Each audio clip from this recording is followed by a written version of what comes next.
Muchas gracias, presidente. El Grupo Parlamentario del Partido Revolucionario Institucional votará a favor de esta convocatoria al tercer periodo de sesiones extraordinario del primer año de receso del ejercicio legislativo de la 64ª legislatura de la Cámara de Diputados. Sin lugar a dudas, la propia convocatoria expresa con claridad cuáles son las razones para citar a las y los diputados para conocer, en primer término, el conjunto de leyes secundarias en materia educativa de acuerdo a lo que señala los artículos transitorios de la reforma constitucional en materia de educación, así como la ley reglamentaria del artículo 22 constitucional en materia de extinción de dominio. La causa superviniente de este periodo extraordinario es ni más ni menos que conocer el nombramiento del secretario de Hacienda para el maestro Arturo Herrera Gutiérrez. Esto nos lleva a que por segunda ocasión, justamente en 7 meses, porque el 10 de diciembre de 2018 aprobó la Cámara de Diputados el nombramiento del doctor Carlos Ursúa como secretario de Hacienda, lo hagamos nuevamente, pero las circunstancias son muy diferentes y sobre esto quiero centrar mi intervención. Traigo aquí una copia de una carta multicitada a partir de la mañana del día de ayer, cuando en redes sociales se dio a conocer la renuncia del secretario de Hacienda, Carlos Ursúa. En esta quiero centrar la atención de esta asamblea en 3 elementos clave, que indudablemente no se puede hacer un proceso de ratificación del nombramiento del secretario de Hacienda en el maestro Herrera si no se clarifican. La primera es el párrafo donde señala que esta administración se han tomado decisiones de política pública sin suficiente sustento.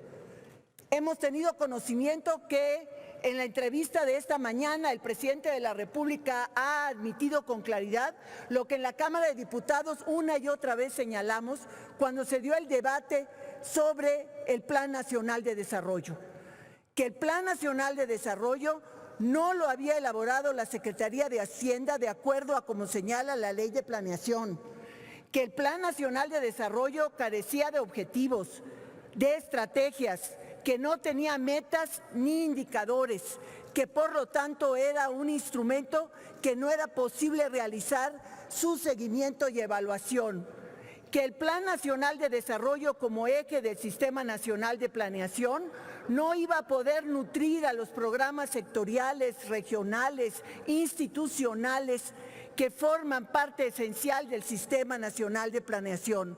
Porque el Plan Nacional de Desarrollo que conoció y aprobó la mayoría en la Cámara de Diputados era una proclama de carácter político, tal como hoy, en voz del propio presidente de la República, conocimos y se refrendó lo que entonces era simplemente una presunción con multitud de pruebas.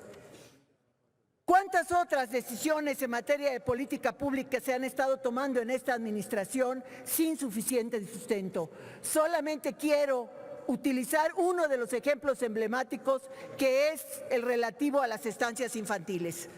Política pública anulada sin tener ni siquiera un diagnóstico que a la fecha nos lleve a precisar dónde se encuentra esta multitud de niñas y niños fantasmas que supuestamente pululaban las estancias infantiles. Fantasmas son ciertamente para la Secretaría de Bienestar en estos momentos, que no ha logrado ubicarlas y por lo tanto dar cuenta cabal de dónde se encuentran.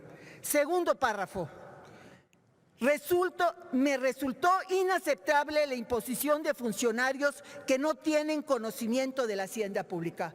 ¿Quién le puede imponer al secretario de Hacienda a un funcionario o funcionaria si no es su jefe inmediato superior, el presidente de la República? Esto ya de entrada nos hablaría de una improvisación en la que no es el conocimiento, la experiencia, sino la lealtad incondicional la que se impone, y esto en la administración pública tiene costos muy elevados. Tercero, motivado por personajes influyentes del actual gobierno con un patente conflicto de interés. Subrayo esta última frase, patente conflicto de interés. Resulta preocupante que el conflicto de interés denunciado por el doctor Carlos Ursúa se cabe exactamente en el artículo 109, fracción tercera de nuestra Constitución, en el que se establece que los servidores públicos deberán observar en el desempeño de sus empleos, cargos o comisiones los principios de legalidad, honradez, lealtad, imparcialidad y eficiencia. También se establece que incurre en conflicto de interés la o el servidor público que intervenga por motivos de su empleo, cargo o comisión y reciba algún tipo de beneficios.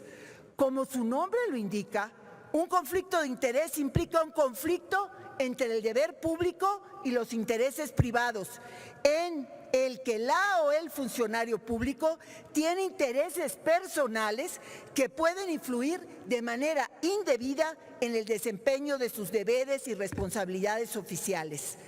De acuerdo con la Ley General de Responsabilidades Administrativas, el conflicto de interés es, cito, la posible afectación del desempeño imparcial y objetivo de las funciones de los servidores públicos en razón de intereses personales, familiares o de negocios. Fin de la cita. El conflicto de interés es considerado una falta administrativa grave y no podemos ser omisos ante la aseveración que hace un exfuncionario de tan alto nivel. Dilucidado el misterio del Plan Nacional de Desarrollo, que no es plan sino proclama, también subyace la pregunta si la decisión del doctor Ursúa no estuvo motivado por el plan de negocios de Pemex que debió haberse presentado hace semanas, meses, que de acuerdo a lo que la ley establece para las empresas productivas del Estado, es de carácter anual con un horizonte a 5 años. Los próximos días desvelarán si esta fue una de las razones fundamentales de la renuncia. Y la tercera cuestión tiene que ver con un acuerdo que posiblemente pasó desapercibido, publicado en el Diario Oficial apenas del lunes pasado. Tiene que ver con la concentración de funciones para diseñar y operar las compras consolidadas del Gobierno federal en la Oficialía Mayor de la Secretaría de Hacienda y Crédito Público. ¿Podrá el nuevo secretario designado por el presidente de la República enfrentar los problemas de nombramientos de funcionarios públicos sin suficiente experiencia para desempeñar el cargo? ¿Podrá enfrentar la toma de decisiones sobre inversiones y políticas públicas que no reúnan el requisito fundamental de una información sólida para poderlas sustentar? ¿Podrá enfrentar el problema de la concentración de las compras en la Oficialía Mayor como una de las causas más importantes de la falta de fluidez de los recursos públicos para sustentar los programas sociales? Estas cuestiones son elementos fundamentales de la próxima comparecencia en la Cámara de Diputados y de un proceso que de manera alguna puede ser solamente de carácter ornamental o un requisito a cumplir, sino un compromiso del Poder Legislativo de ejercer una función fundamental como es la ratificación de este importante cargo en la administración pública y en las finanzas del país. Sin duda alguna, tiene cartas credenciales que el maestro Arturo Herrera Gutiérrez podrá esgrimir para poder ocupar la secretaría en la cual fungió como subsecretario. Pero aquí están presentes los fantasmas, estos sí, materializados en tristes realidades que la administración pública actual tendrá que despejar para poder abrir el camino a una gestión de las finanzas públicas a la medida de lo que necesita y reclama el país. Muchas gracias.